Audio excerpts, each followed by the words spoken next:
the old pods and the new, brought to you by the Geek Goodness Network. From the stormy seas of Pipe to the warm sands of Dorne, this is the old pods and the new here on the Geek Goodness Podcast, and we are back for season 2. And guess who else is back? Manny. Good to have you. Good to be here. I miss doing this with you guys. That's awesome, man. How's House? I was going to say House Lannister. Geez,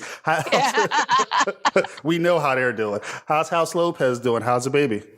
I mean, my sister did come over, but none of that craziness happened. So don't call me Lannister like that.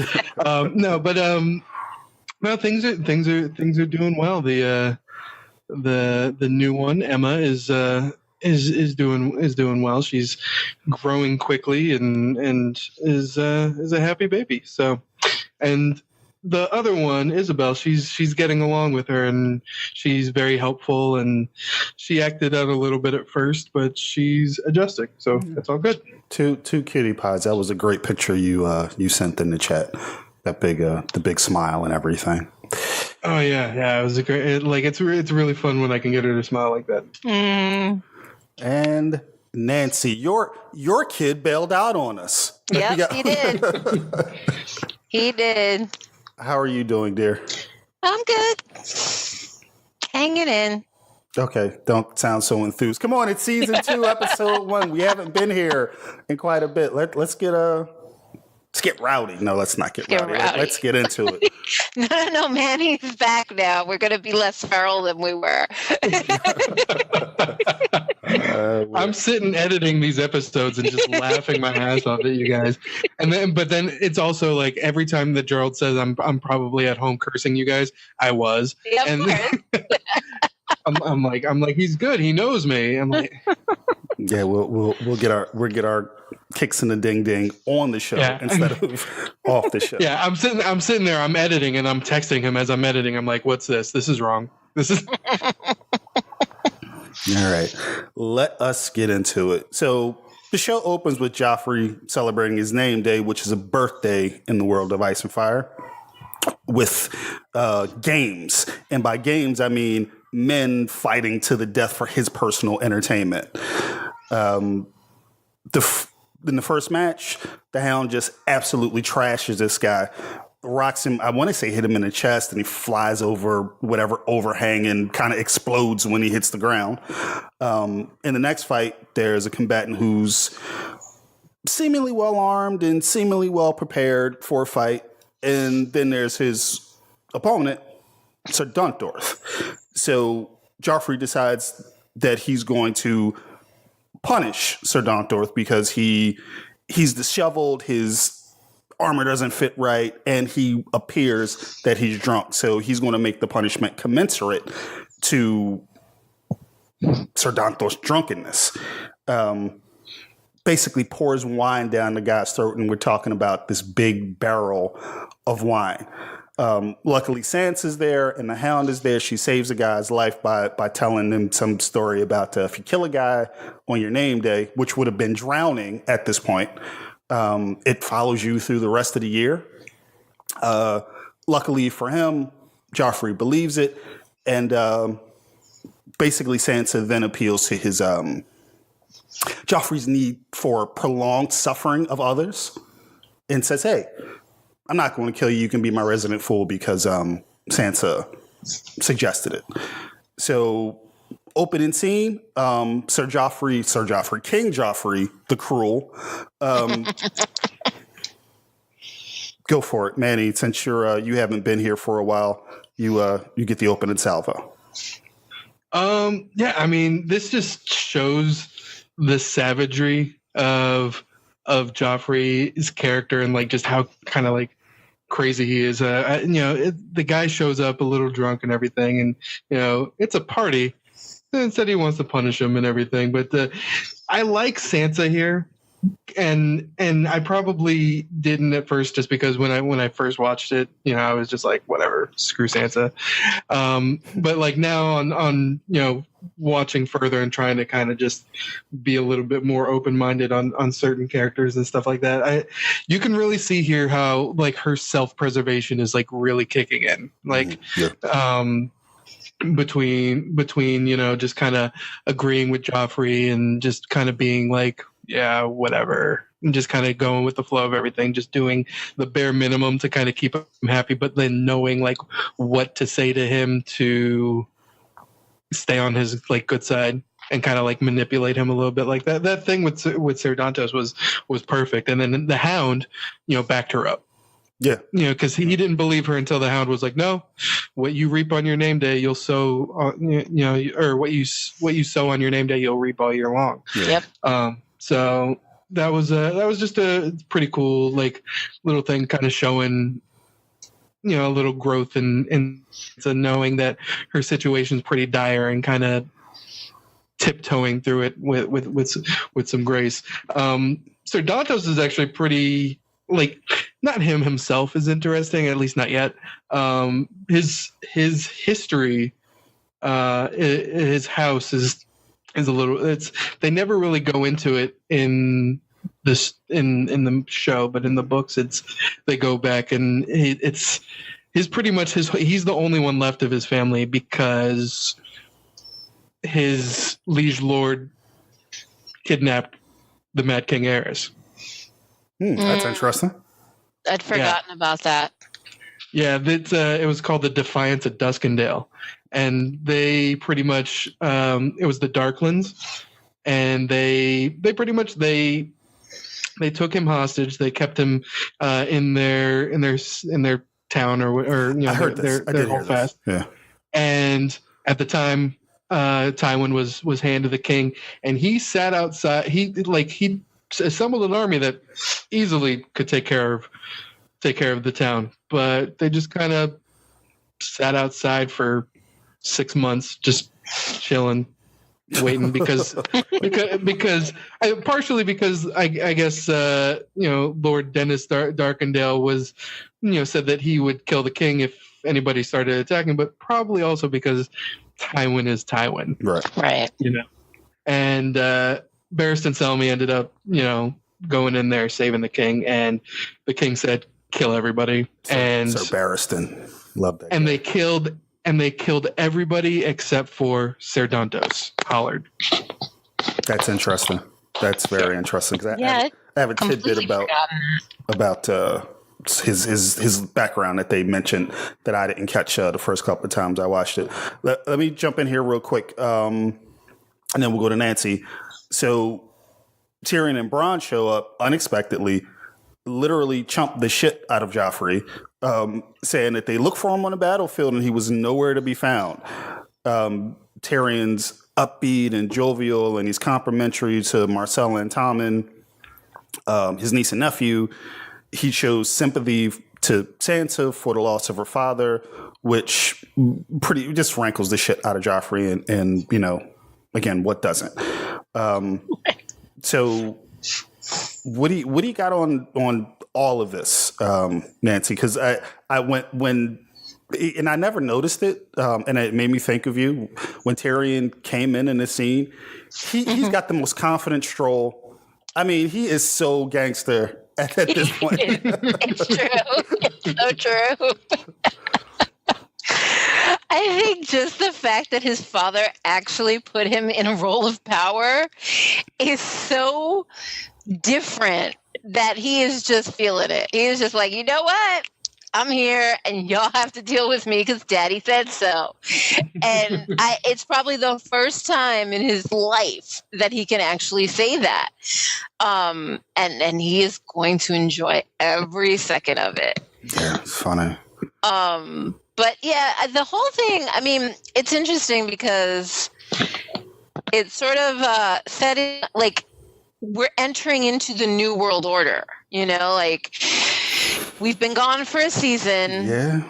And we come in and this is Joffrey is king and things are different. Like entertainment is different. it's the whole feel of things is different because he's such a monster that even when he tries to put a regal on things, it doesn't really work. Yeah, it has poop on it. Exactly. And I think Manny, also hit it on the head. You also see Sansa's self-preservation has kicked in massively. She's learning to do whatever she has to contain situations and protect herself, but also, protect others if she can.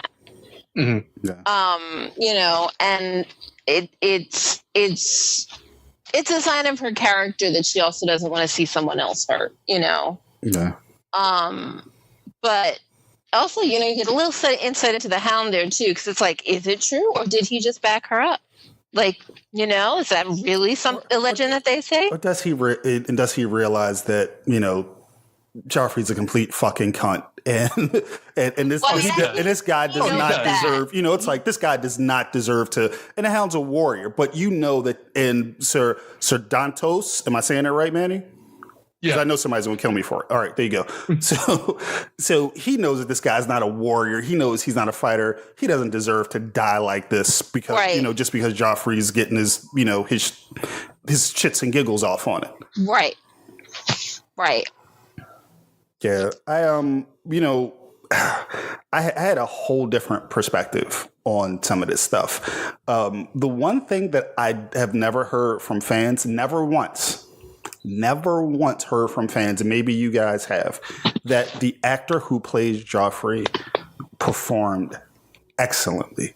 This because he's rotten to the core, and you almost hate him like that guy, not the character, because the character and the person are different.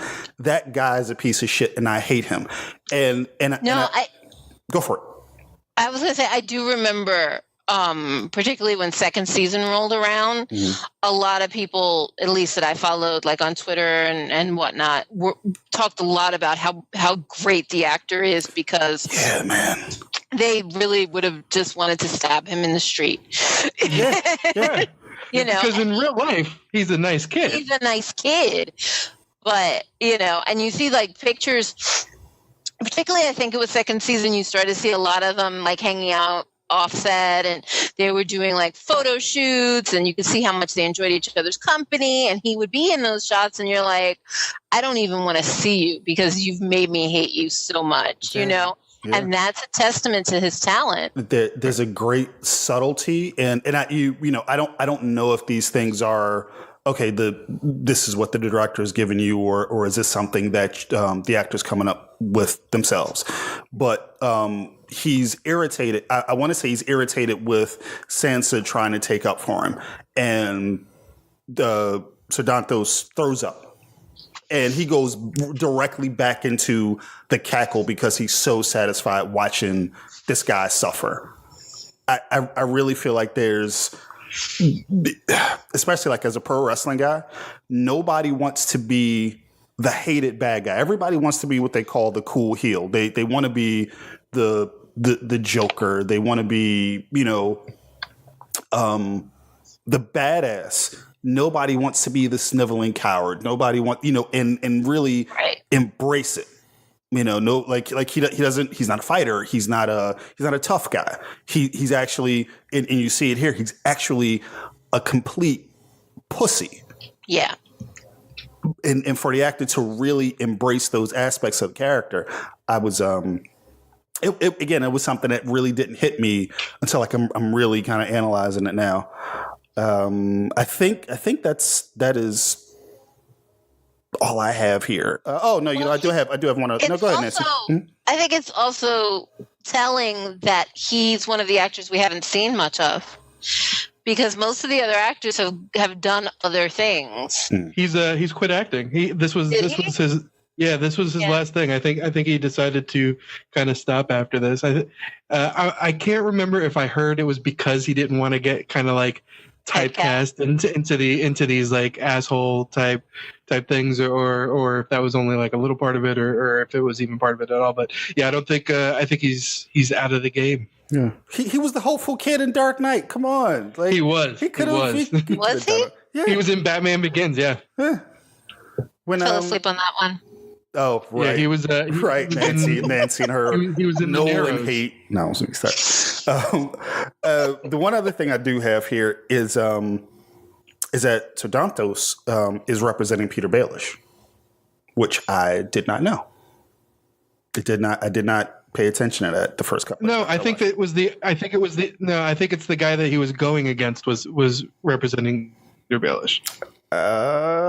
We can go back and look, but I'm almost positive that's what the guy said. But that's fine. I'll pull it up while you're going to the next part. I'll listen to it. Sure. All right. So yeah, you can tell we missed this because we really combed through that. All right. So one other thing, I did like how Tyrion kind of gave his condolences and tried to give Joffrey kind of a lesson on civility when he went when he saw Sansa and he gave his condolences. Yeah. And he's like, he was a traitor. He was like, yeah, but he was still her father. Right. And like, having lost your father, you should, be a little more sensitive. You should be more sympathetic. You jerk. I love Tyrion. I love Tyrion. Yeah. Tyrion is flawless. Pretty awesome. All right. So at a session of the Small Council, headed up by Cersei, the longest summer in living memory is announced as officially over by Grandmaster Pycelle. There's some conversation about having enough wheat for a 5-year winter. And the City Watch is having difficulty keeping refugees out.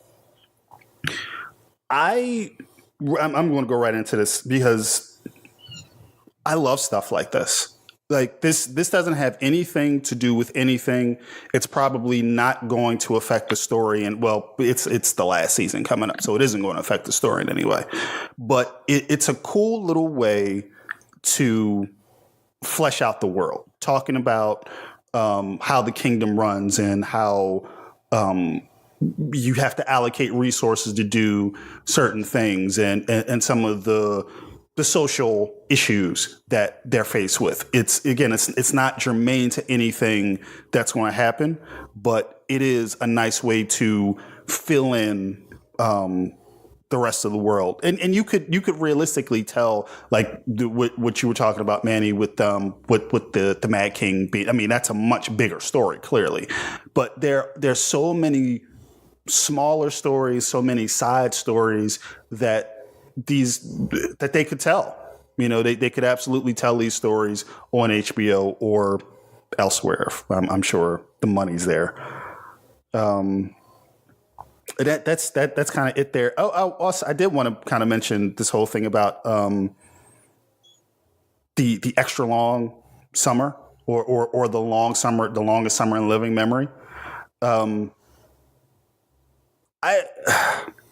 I got a thing about stuff like this. It's like, okay, we try so hard to apply stuff to our world.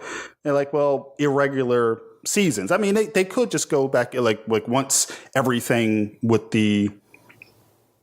We've said White Walkers here, haven't we? Once everything's settled with the White Walkers, that the seasons will go back to normal. Who says it? This isn't normal. Have we? Is there something in the books that said that the seasons being particularly long is not a normal thing? No, it's a very just a regular. It's always been like that.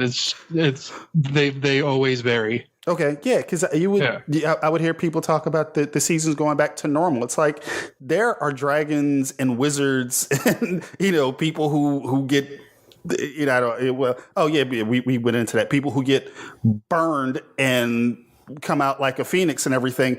So why would the seasons go back to quote unquote normal? Maybe that's what the seasons are. It's kind of like people who say Star Wars is in the future. You ever hear somebody say that? Yeah. Yeah. What? Yeah. Yeah. Can you not ever speak to me again? Come on. Yeah. Yeah. It's just weird to me. Sorry about that. All right. So,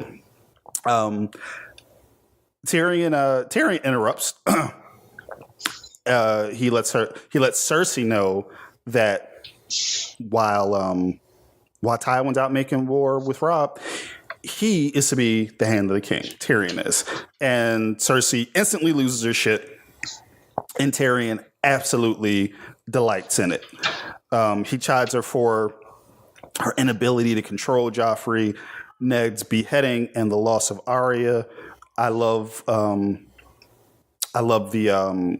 line where, you know, and it's kind of unrelated, but he says, "You love your children. That's your one redeeming quality. That and your cheekbones." He just really, you know, just making it difficult for her. And as the other line about being the disappointing child, and she just kind of has to eat it. And you guys got anything on this? Oh, I just love the scene. I mean, you know, there's a lot that I love about Cersei. I'm not gonna lie. Yeah. But boy, when Tyrion puts her in her place, there's just a special joy to it. It is great. That is always a good thing. I'll echo you on your thing, kind of just listening to all the like logistics of how things work and everything at the beginning part of that scene is always interesting, because it's just one of those things that helps flesh out the world, and it gets you to kind of immerse yourself a little bit more into it. Although it was this time around, watching it being in the present setting, something that Cersei says when she's like, well, I want you guys to shut the doors to all the refugees coming in, because they belong in the fields, they don't belong in our city. Yeah. And I was just like I wrote down next to it, I was like, oh, that's very Trumpian. Yeah. We're going to get tons and tons of that. Yeah, it was a little bit of a downer there. There's another podcast, the West Wing podcast, where they're doing a rewatch of the West Wing series, and whenever they run into those kind of moments, they call it a Trump III moment, because it resonates too much for what's happening at the moment. Yeah, but I don't want to go down that. I do want to go down that rabbit hole, but not here. That's kind of what they flag it. That's what I'm saying. Like that's their way of just kind of flagging it and saying, okay, we're gonna move on now. Yeah. Which we need to do. So Bran is getting a taste of the less enjoyable side of being Lord of Winterfell. He and Mr. Lewin have to address some of the more mundane issues of the common folk. He has a dream / vision where he's seeing the world from a wolf's perspective, and there's a red comet in the sky. Later, Bran, Asha, and Hodor have a conversation about the possibilities of what the comet may portend. So, more visions from Bran. I know what this means now, but what did you guys think it meant then? Manny, you can jump on this. What did I think it meant then? I can't honestly say I can remember what if I thought it was what it was, or if it was just I thought he was having weird dreams. I think I probably thought the latter. I think it was probably just at the time just kind of just weird kind of dreams, maybe, you know, kind of something that was a symptom of him falling, maybe he hit his head, and now he's having these weird kind of fever dream kind of type things. So I don't think I knew what it was until later. Yeah, because Nancy, they get into a little not really into prophecy, but they talk about what the possibilities could mean. I think Asha says dragons, the return of dragons. Somebody said something about Lannister victory because the comet had a red tail. You got anything on this one? I do remember thinking that Bran had bonded with his direwolf. Mm-hmm. I remember at the time I was like, oh wait, there's something more to him and his wolf than we realize, and that he was seeing through his direwolf's eyes. I didn't go any further than that, but I did think that they'd bonded somehow. Did you had you read the books by then? Not the first time. Wait, did I? No, I guess I did. By the second season, I had read the first book, but not the second. Okay. All right, let's move on. We get the red comet again as a transition. This time, it's a massive wasteland with the Khalazar on the move, looking beaten down, worse for wear. Even their horses are dying. They just screw basically. Like I gotta hear that because it's Jorah bad news. Like, hey, look, if we go this way, we're dead. If we go that way, we're dead. But ultimately, emotionally, they hold each other up. One of the things that I did, well, before we move on, so Daenerys is playing with her dragon. Well, not she's playing with her dragon. She's trying to understand her dragons at this point. Feed, like, what do they eat? Do they eat meat? You know, how do they survive out here? She loses the horse that Drogo gave her as their first gift, but again, she's finding her strength, particularly after last season. She's clearly something special, their leader, and she decides to send a couple of riders out in different directions in order to find some hope, like not just land or water or food. We need some hope at this point. Last season, as I mentioned earlier, our last image of her is literally rising from the ashes of what's it called, Manny? I'm not sure what the building is called that all the pyre. Yeah. It was like a funeral pyre. I'm thinking something else. Yeah, you guys are right. It was the pyre. And you're going ahead, way ahead. Sorry about that. Yeah. So that's her, this really epic image of her. The dragon eggs are now dragons. She survived this fire, and now she's completely laid low. That's one of the things I really dig about this show. They show that victory is fleeting. And granted, we have at this point another what that would make it another 5 seasons, 4 seasons. So you're going to win and lose, and you're going to evolve and everything else. But from literally rising from the ashes to my people can't even eat. You know, we don't know where our next meal or any water is going to come from. I appreciate that they can lay their characters low and have them rise again. It's a character of destiny. I keep saying it. You guys got anything about this scene? Sorry for the ramble. That was a ramble. Sorry. No, that's basically how I felt about it too. Like, you know, this is all part of her growth, and some of that growth is you know, figuring out how far you fall and how hard you climb back up. Yep. Super chat lips and yeah. Yep. No Pantene hair. Like they don't, none of that stuff. They're kind of suffering out there. You got anything on this, Manny, before we move on? Nothing specifically on the scene. The transition though that you mentioned, and they do it again into this next scene, right? Too, is I love the transition from, and they use that.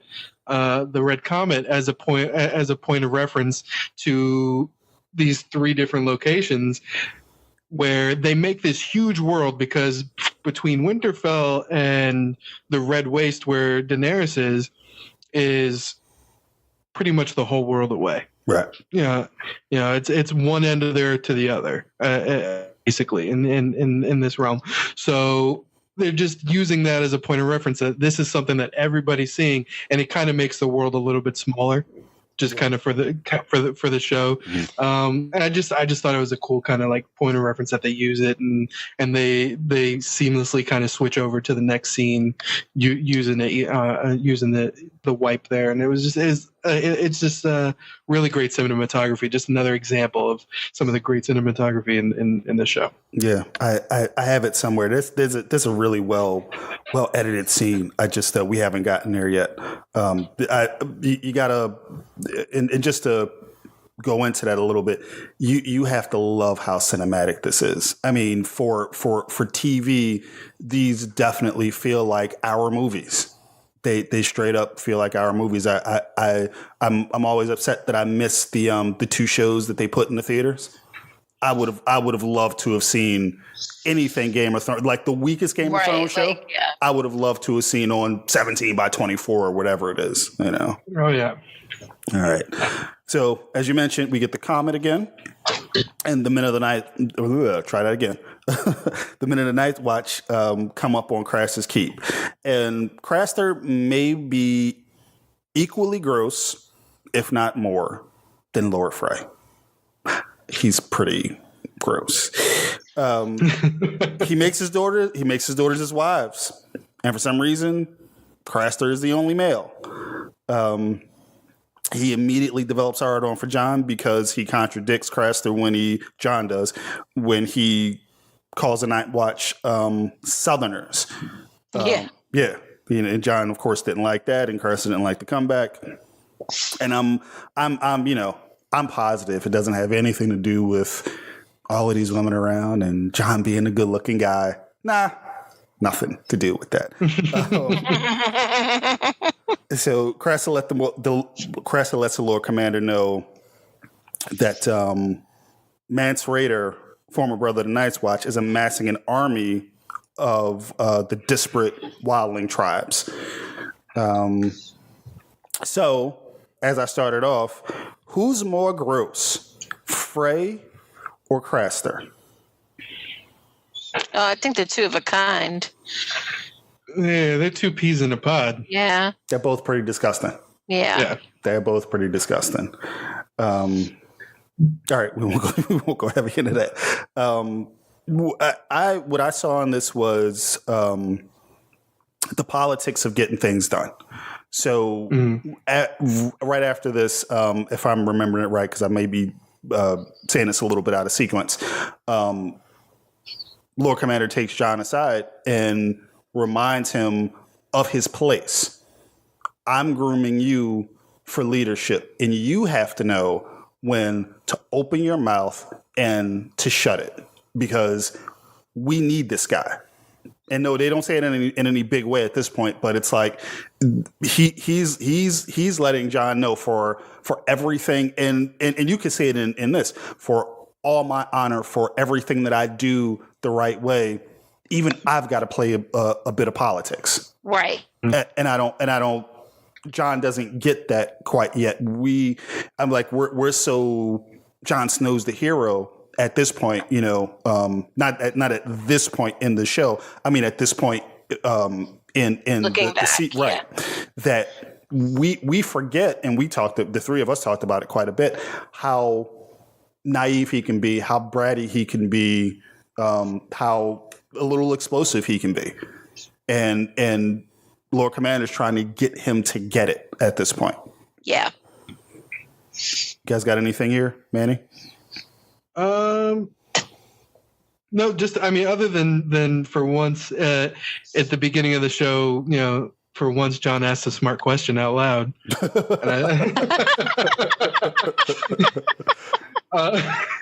No, when they get there and he's talking about, you know, the Dolores Head is telling them that, oh yeah, these are all his daughters, but they're also his wives. And then Jon's like, well, what happens with the sons? Where are the sons? Right. If he marries his daughters, where are the sons? And I was like, oh, look at that, a smart question from Jon. Yeah, you don't get that very often. Thinking logically. Look at that there.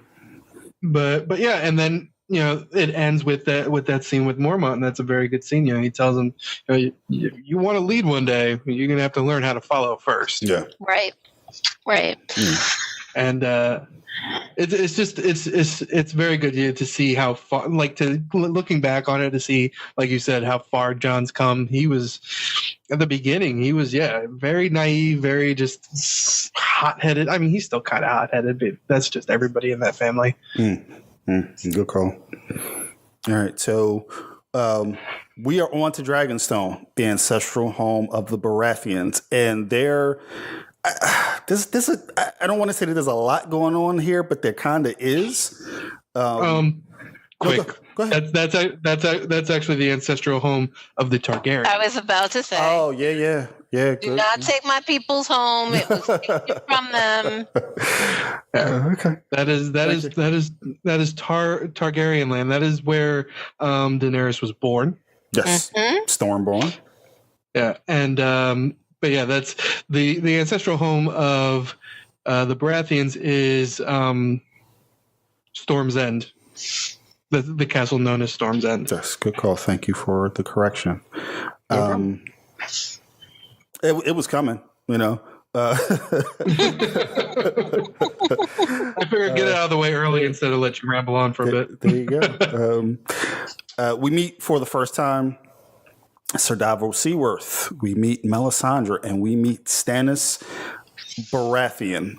Okay, so I'm gonna throw it to you, Manny. Who are these people? We can start low and go high. Who is Sir Davos? All right, so I mean, up in the show you don't know who he is, but yet. But I mean, looking back on it, Sir Davos is he is someone that was just a peasant born in King's Landing, and he was a smuggler, and he pretty much saved. Why is his name? Stannis. Jesus, that just lost me for a second. He saved Stannis That's those and his late family. nights with the baby, man. I was gonna say He saved Stannis' life, and so Stannis in reward to that made him a knight, and he's known as the Onion Knight because that's what he smuggled into Storm's End to feed Stannis because there was no food there. He would smuggle onions in, and they ate onions, and so now he is known as Sir Davos Seaworth, the Onion Knight. All right, Melisandre. that bitch. Melisandre is the Red Lady. She is a Red Priestess who serves the Lord of Light, also known as R'hllor. And she comes from I believe it's the Shadowlands by Ashai. But yeah, they send out these priestesses all over the place to kind of trying to spread their religion. Yeah. Are all these priestesses hot? Because it seems like all of the priestesses are hot. The two that I've seen so far throughout the seasons are, yeah, pretty hot. yeah. We need to start our own. Well, they religion. seem to use a lot of sex magic, so you would imagine that they'd have to be.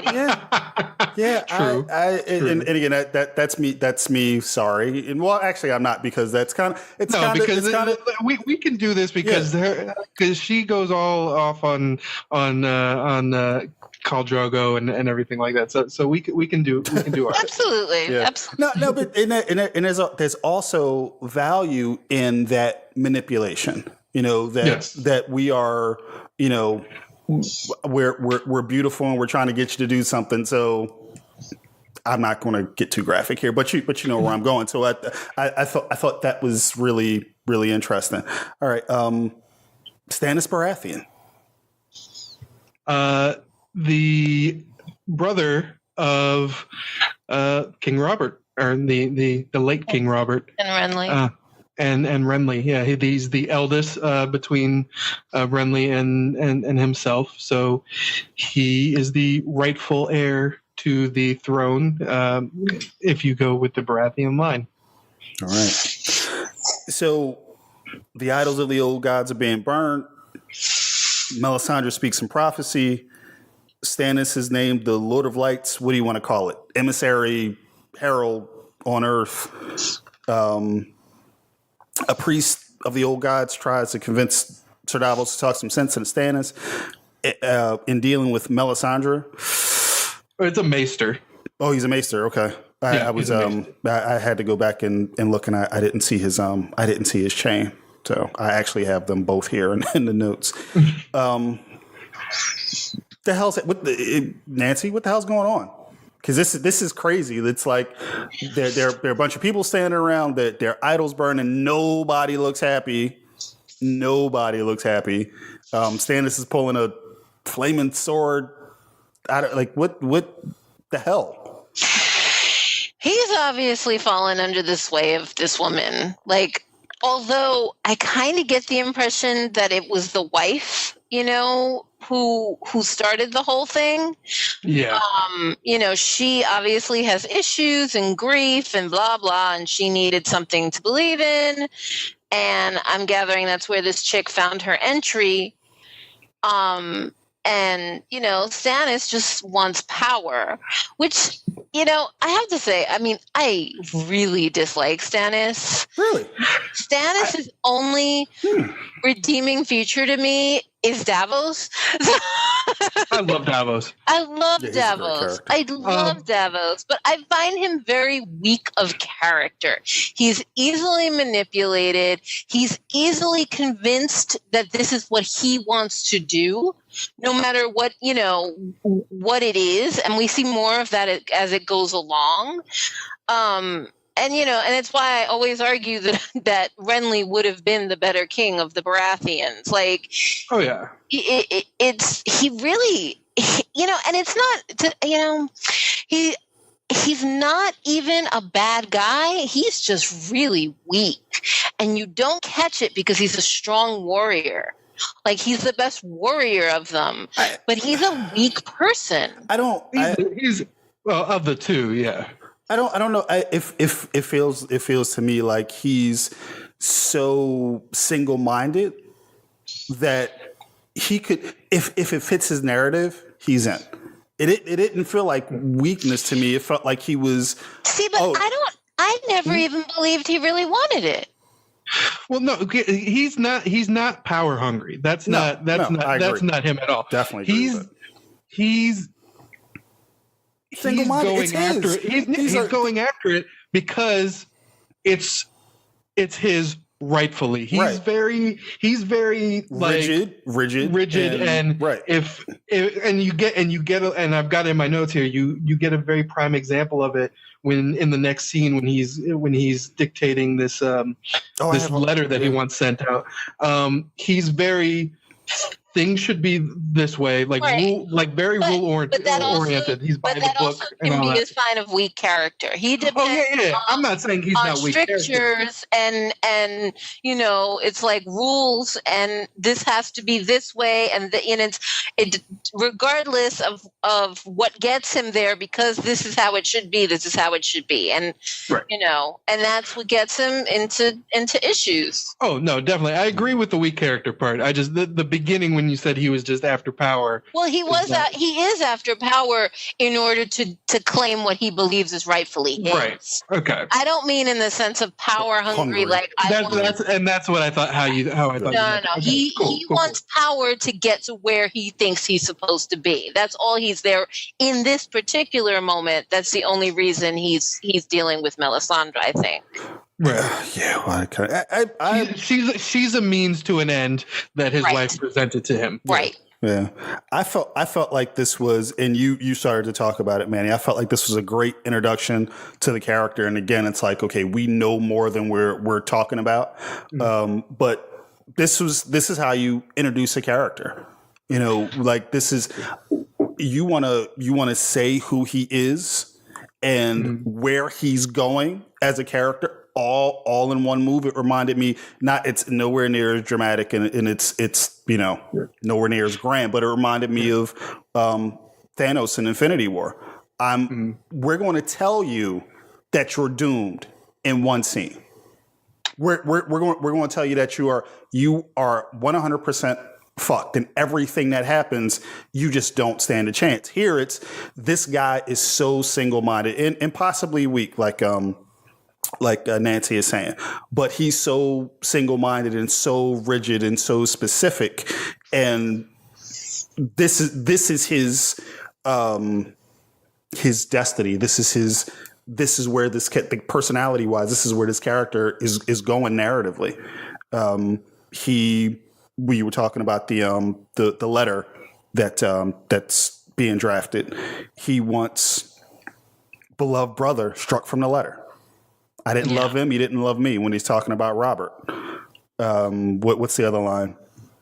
He mentions. I wrote, the Kingslayer. He's like, call him what he is. He's the Kingslayer. But then he goes back and he's like, well, no, still put in Ser because he's a knight. He deserves his title. Yeah. He deserves. So and that just kind of goes into just perfectly shows his character in what he is, his single-mindedness, his rigidness, to his adherence to rules and certain courtesies. This insane specificity, right?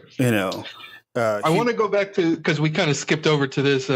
Sure. If I could go back, because to the Melisandre thing, because that scene on the beach was really interesting. When I first watched it, and I remember watching it a couple nights ago, and I was like, I never paid attention to what Melisandre was saying because I was paying more attention to the Maester and Davos. Mm. And so I'm watching it this time, and I've got the captions on, and I'm actually like reading what Melisandre is saying, and I'm like, holy shit. And I've got it written down here because it was kind of like a weird moment for me, like, oh my God, all the stuff that she was saying. I was like, oh, interesting. We offer you these false gods, take them and cast your light upon us, for the night is dark and full of terrors. After the long summer darkness will fall heavy on the world, the stars will bleed, the cold breath of winter will freeze the seas, and the dead shall rise in the north. Yeah. And I was like, oh, yeah. Well, look at her. Like there's a lot going on there. There's a lot to come from there. So it's one of those scenes where there's so much stuff going on that you got to watch multiple times to kind of get everything. Yeah. And I love how the Maester kind of confronts her, and he's like, pretty much saying, what are you doing? These are, our old gods are the good gods and all this. And basically she's like, you want me gone? All right, come at me, bro. Yeah, exactly. And she's supremely confident there in that moment. And real quick, just to finish off Stannis and everything, that he also won't hitch his wagon to Renly or Robb because they're false kings. He's the rightful, like, I can win. I might be second fiddle to somebody else. I might have to make some concessions. I could win with these guys, but they're liars and they're cheats. And I think he actually said something akin to that in that little conversation there. So they're in the they're in the war room at this point, and the Maester says, he wants to make peace with Melisandre, and he offers her poison wine, but he drinks it from the same flask or whatever you want to call it. So he's sacrificing his life. And this is like just such a well done scene. And again, talking about who these characters are. And one of my favorite things, like when something's really well done, it's show, don't tell. Like let's, if we're watching these characters do what they do, they're going to tell us who they are. Melisandre knows the wine is poison, and she's staring him down, and she knows he's going to die. And as he's dying, as his nose is bleeding, as he's literally physically falling apart in front of her, she sips the wine just to let him know you failed. Her confidence is like at 1,000 here. What I find interesting about Melisandre and the Lord of Light is, like, she's a witch. Like, she has flat out powers. Mm-hmm. There's really none of the other religions, and I mean, I'm getting a little ahead, but I won't do spoilers. But the Lord of Light flat out gives her powers, mm-hmm. and that's the only religion, it seems, that we see anyway, that actually does that. The others are more garden variety, what we're kind of used to, even if they're, polytheistic or monotheistic religions. So I do find that very interesting about her and the Lord of Light. Yeah, and it's her. I mean, and we don't know what it is. Is she, we don't. How is she connected to it? Is her? When you start talking about magic, is she? Is she intensely? Is it like the only? I know comics, so like, is it like the Speed Force? Okay, Wally West has got it more than anybody else. Is it like that? Is it so something it's she just has learned to tap into better, or is it gifted to her kind of thing? Right. Or yeah, You know, and we don't necessarily. You know, I'm going to save that because that would be actually getting ahead. But there, Right. yeah, but that's you're right. That's actually, And I know a little very bit more interesting. because I got further in the books. So Okay. yeah. I know that she's actually one of the reasons why I've wanted to try to attempt the books, because I know there's more to her in them. Okay, that's cool. And we're going to move on, but Davos knows what the Maester is going to do, and he stands by. oh yeah, he sees him drop whatever it is into the cup, and he's like, no, don't do it. Yeah. He tries to get him to stop. He lets it, but he does more or less let it happen. Well, more, and lets it happen. All right. So this might be my favorite scene coming up. Even though my guys on the losing end of this, he gets laid low. Yeah. He gets a couple shots in, but he gets laid low. But that's just it. He's counterpunched. You know, Jamie is counterpunched at every move. Oh yeah. So we're back at the Stark encampment, and Robb goes to visit Jamie. Jamie, he is absolutely in his most smug and unbothered as he will ever be. Even though he is, is he tied at the neck here to the post? Mm-hmm. Okay, yeah, because I believe so. Yeah, he's pretty well bound, but he's fuck you, Robb. You know, you're not in charge of this. I am, but he's wrong. He's in full frat boy mode. Yeah, Jamie's dead wrong here. He's doing everything. He's saying everything to get under Robb's skin, but Robb's coming into his own as a leader, and his confidence, as we mentioned with Melisandre, is at an all-time high. He has Jamie checked at every slight and insult. You're upset because I call you boy? Oh, yeah, I'm a boy. I'm a boy that beat you in battle. I'm a boy that got you tied up. You call me a boy. He's like you're a boy. You're trying to insult me, but really you're insulting yourself by calling me boy. Yeah, I love it. He's then checked and mated in the form of Grey Wind, Robb's direwolf. Robb is doing in many ways what the Lannisters do to others. He's playing those psychological games. He's reminding, or in this case, informing Jamie that he knows that Jamie is Joffrey's father. Mm-hmm. He's letting him know I'm beating Tywin. He's like, you are not getting out of here, and it doesn't matter what you say. It doesn't matter how clever you are. I'm in charge, and I got a 6-foot direwolf to back me up. Yeah, Grey Wind's performance in this scene is excellent. Oh yeah, he's like this is one of the first times that you see Jamie scared. Yeah. And this is another great when you talk about cinematography. It's so well edited because you get is it you guys are pet people, right? Is it a snout? Like Grey Wind's his right. Yeah. And that's just it. Like that's all you get. Like is this close up and Jamie looking over his shoulder. He can't really move to see, but you know it's the dog. It's the direwolf's breath. It's he's like, oh shit, what is about to happen here? And he's not sure. And Robb's not letting him know. I really, again, you heard him, you were editing him, Manny. I still feel that, and it was intentional. I think it was very intentional. Robb is a very well-built character. And this is good, Robb. Yeah. This is excellent, Robb. This is excellent, Robb. Yeah. I still like this is like the part of Robb that I like. I've already went in other episodes about all the stuff that I don't like about Robb. But this is good. This is definitely excellent, Robb. This is Robb at his best because in the end, Robb is good at this. Yeah.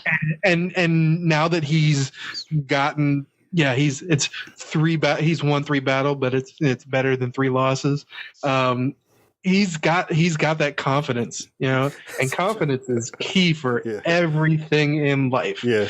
And he's showing it. He's got that swagger because of those 3 wins. It's so fun. I'm sorry to cut you off. It's so funny because when you said that, it made me laugh because he's like, well, it's better than 3 losses, and you can just see Jamie shit.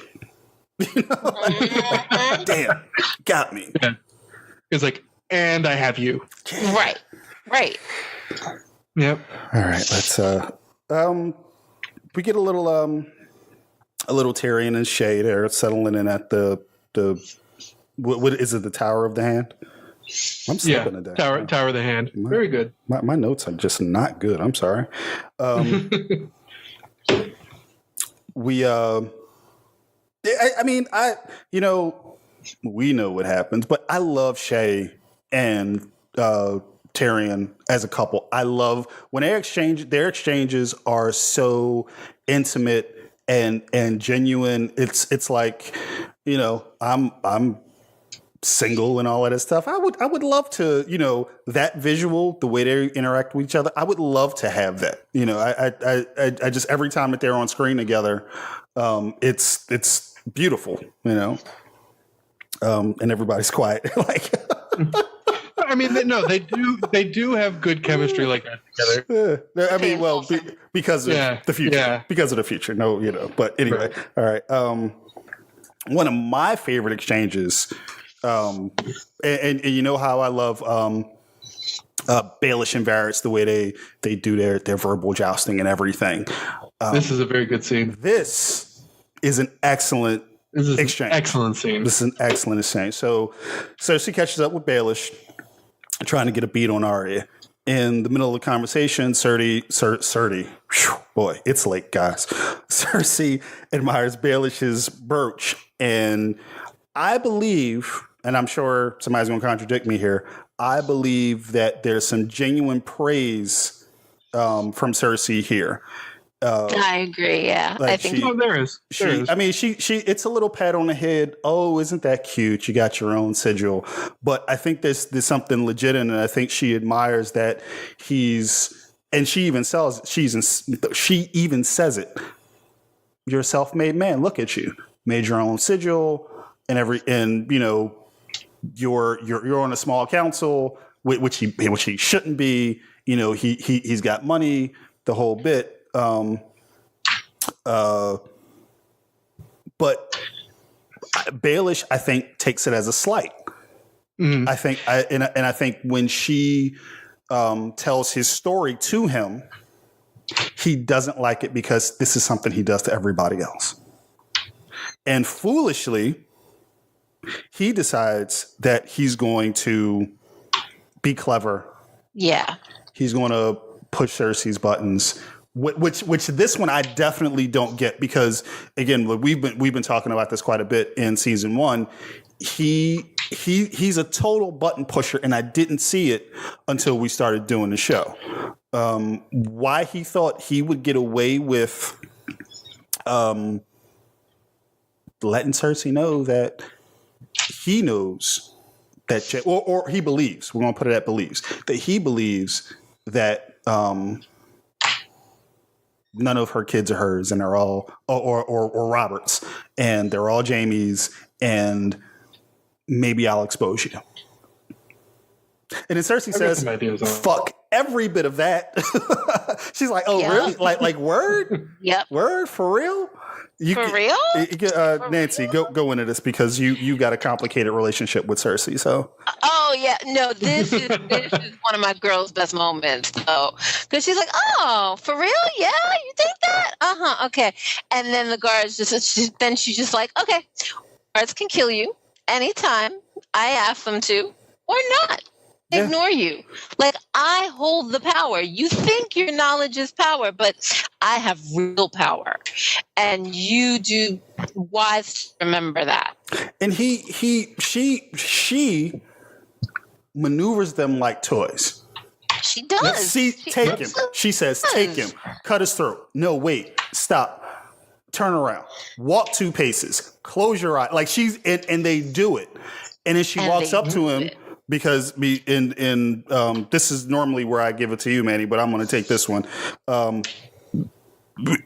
Baelish said at the end of his diatribe, prominent families often forget a simple truth: knowledge is power. She manipulates the guards. He's shitting. He's probably literally shitting himself at this point.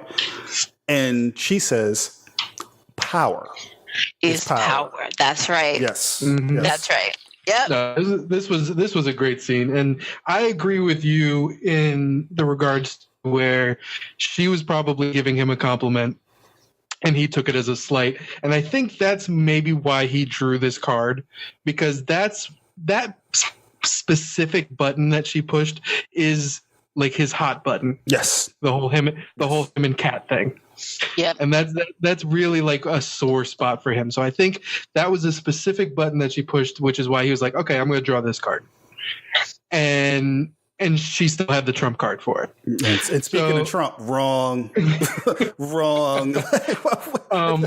But I think the respect comes from the fact that of the made man thing is because of the way power is structured in this world, and we've gone over this, how women's places in Westeros, she feels like she's on the same path. She's having to make herself quote unquote a self-made That's man true. because she, if she was a man, It would have just been given to her.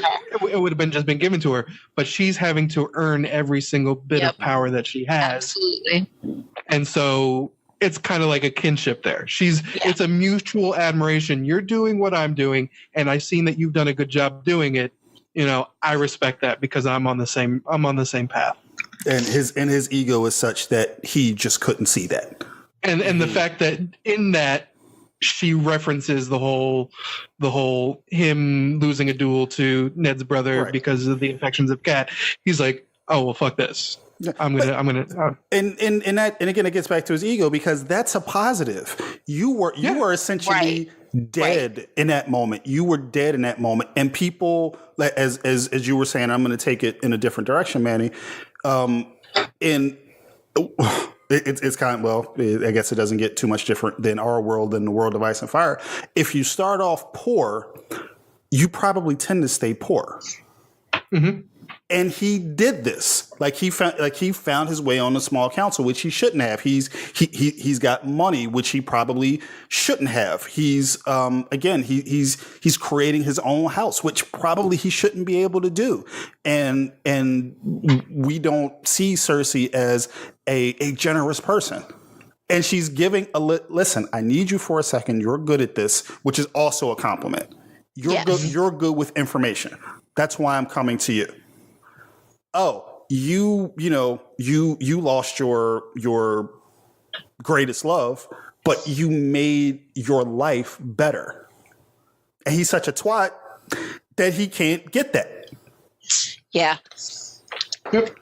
Great. There's some tremendous psychology going on in this scene. There's some great psychology going on here. All right. So back at the Stark encampment, Robb gives a Lannister cousin his peace terms, the most important of which is that the Lannisters are to leave the North the fuck alone. He's 100% serious. They are to be essentially a sovereign nation. Robb punches the fact that Joffrey is a Lannister, not a Baratheon, to the cousin, which is a threat unto itself. Listen, I'm not just going to beat you. I'm going to fucking expose you. And he's going to murder every Lannister and behead Joffrey personally, which I dug. What's the line? He's going to, he doesn't need a servant to do his work for him. He's coming for that ass, basically. Yeah. He's like, if we become the sovereign nation, if he ever steps foot here, I'll take his head myself. I don't need a servant to do it. Something along those lines. Yeah, Robb is doing his thing here. There's a great moment between Robb and Theon, where Theon offers to make an alliance with his father Balon. The Starks need the ships. The Ironborn being the most proficient in sailing, and it's a nice brotherly moment between the two. That, of course, like everything here, doesn't last. You guys got anything else there before we move on? No. I think, it's always, Theon always gets the hand up and the smack down. That's just the way it is. Doesn't he? Poor Theon. Well, I mean, he doesn't really get the smackdown yet. Did he? No, Yeah, he did. no, He it's did. coming. It's coming though. Didn't he say something about, like, when he's offering the ships that Rob's like, yeah, but we defeated you? Like, Oh yeah.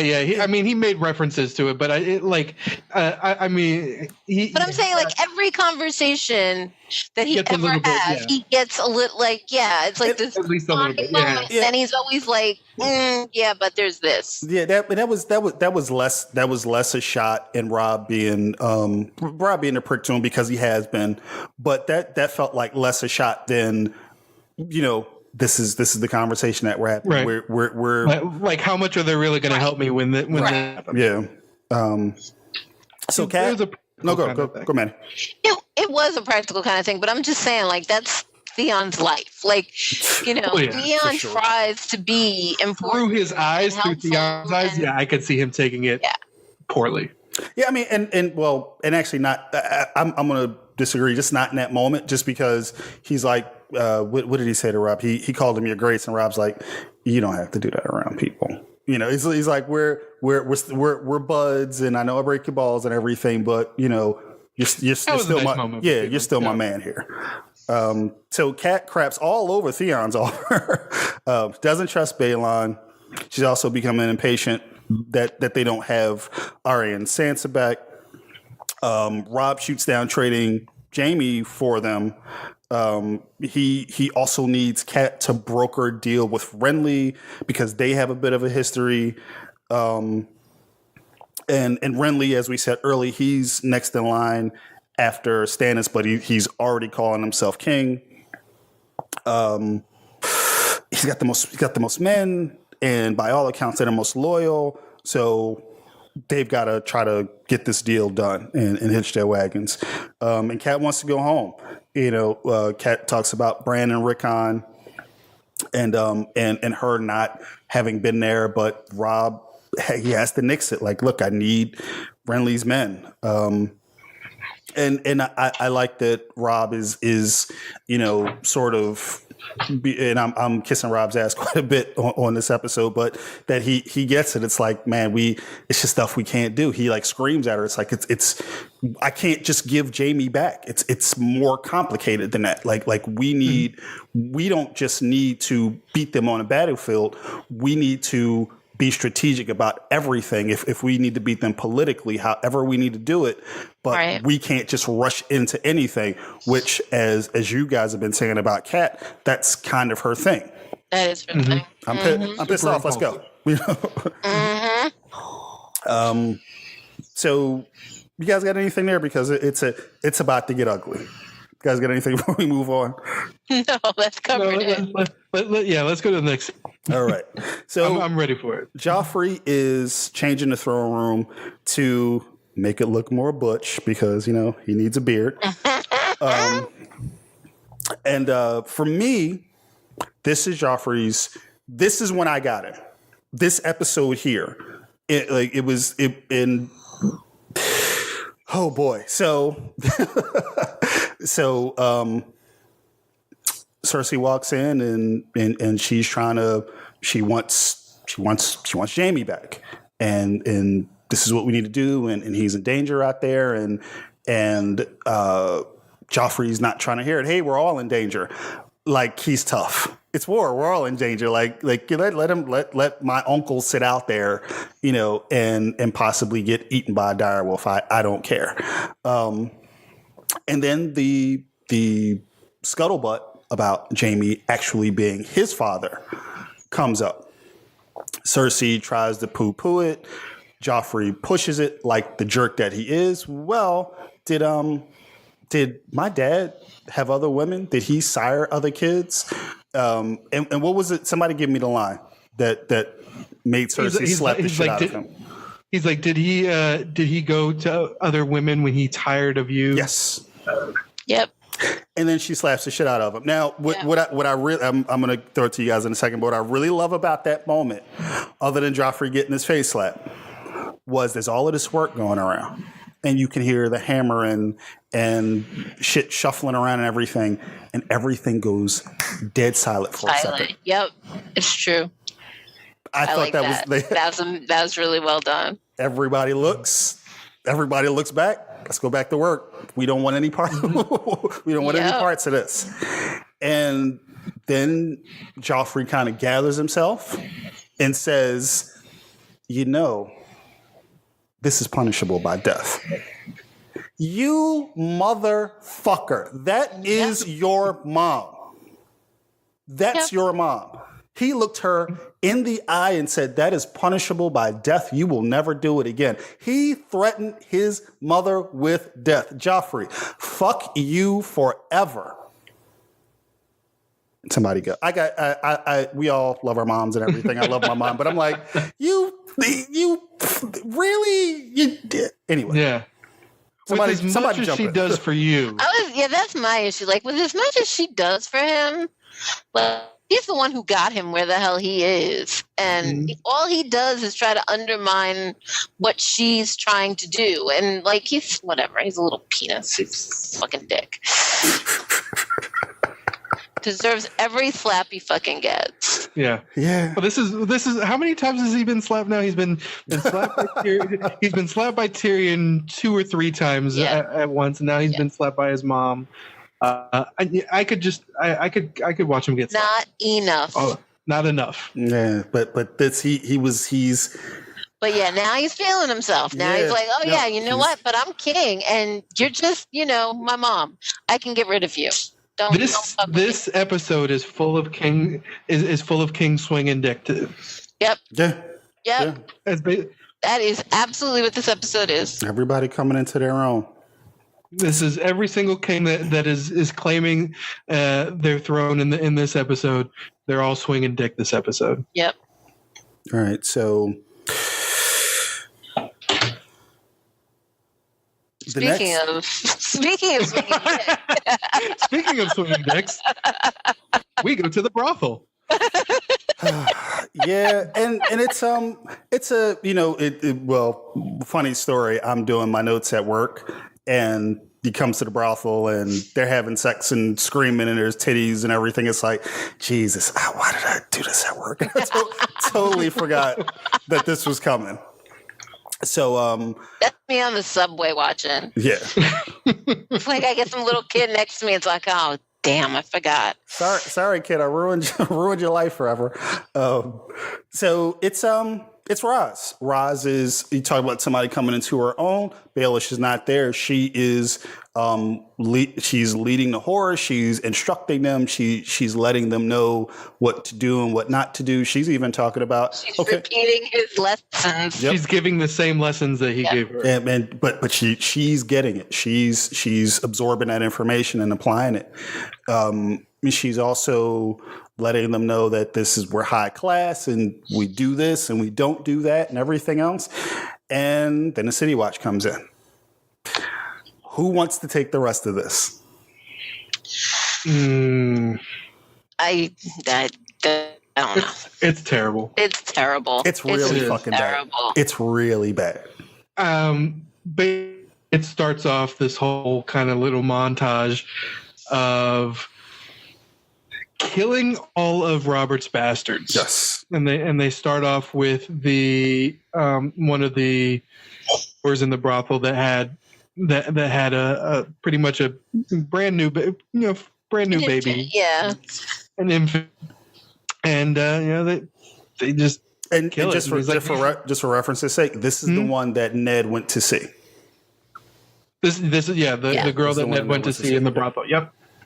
And they're going all over the place. They are taking out every single one of King Robert's bastards. and this is by and especially after that conversation in the throne room with Joffrey and Cersei, this is by order of Joffrey, royal order for sure. Yep. And we can't. I'm sorry, because I know you're going to. We can't dismiss that. It's Janos Slint, right? Janos Slint, yeah. I think last episode he was misrepresented as Meryn Trant, and that's a Kingsguard. Right. He says, you know what? You fucking guys aren't killing these babies fast enough. I kill babies fast. I'm going to kill this baby right fucking now. What a dick. I hate Janos Slint too. Yeah. But yeah, that's a great name. Is that like a Harry Potter name? Would that fall into a Harry Potter type name? it's Harry Potter-ish, yeah. But he's a cunt. Sorry. Anyway, go ahead. But yeah, so and it culminates in them going to the blacksmith that Gendry was apprenticing at, and he's not there. Of course, he went off to the Night's Watch, and they're torturing his mentor, and he lets them know. Well, they're going on the King's Road. He's going to join the Night's Watch, so he's the only bastard that's gotten away. One we have to mention that they're drowning fucking kids. You fucking jerks. And so forgive me, everybody, the fuck counts up. Sorry. Because like this is terrible. And you made a really good point, but I'm gonna just come over top of that. But they could very well be killing kids that aren't. Yeah, I always kind of got the impression that they just went after every dark-haired male child. Yeah, it was like, okay, we can nail it down to these 10, but you got blue eyes and dark hair too. Yeah, so you gotta go. It was very biblical. It reminded me of Herod, and just like, it's like I want no freaking threat. It would seem, though, because of the way that the brothel one started, it looked like they had an informant. Yes. And that guy was like, he pointed out. So I think it's more like, it's less, he's got dark hair, go get him. It's almost like Salem witch trials. Oh, that's a witch, burn her. That's a bastard, kill him. I saw King Robert with that one's mother once. Yeah. Must be his. He smiled at her. So, kids gotta go.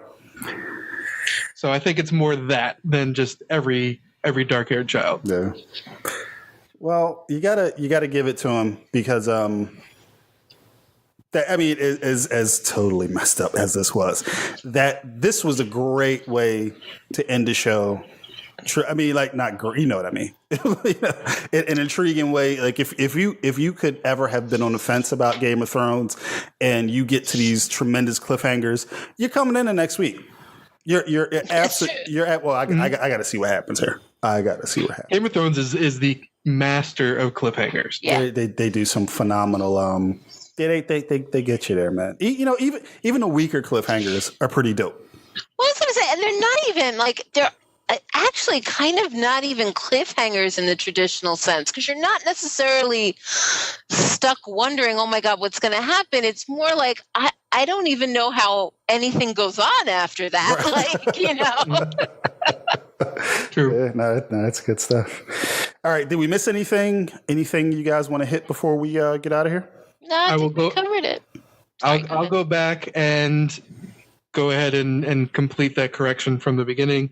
The Peter Ban in that duel was the other guy, Sir Lothar Brune, the free rider, or represent Peter Baelish. Say it again, because you dipped out a little bit.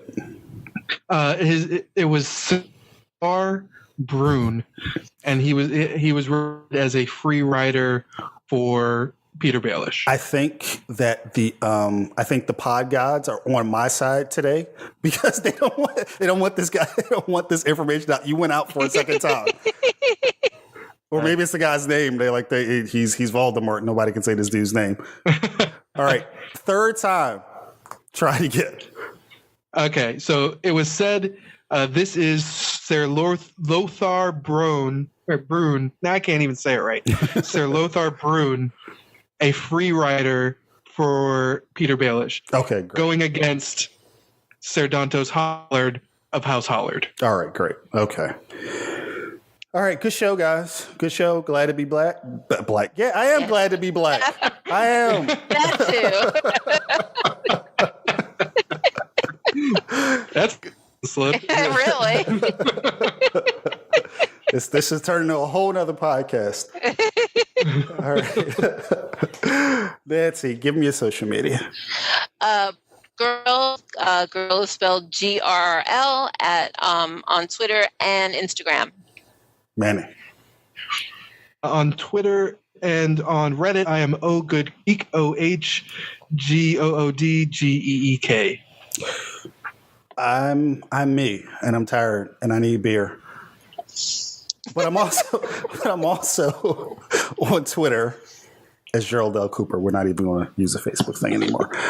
All right, this has been the Old Pods in the New, Season 2, Episode 1. Did I mention the name in the beginning? We're getting out of here, and I don't think I. No, I don't think you did. I don't The think North you did. remembers. The North remembers. There you go. All right, guys. We're out of practice, but we're going to get it back together, and we will talk to you soon.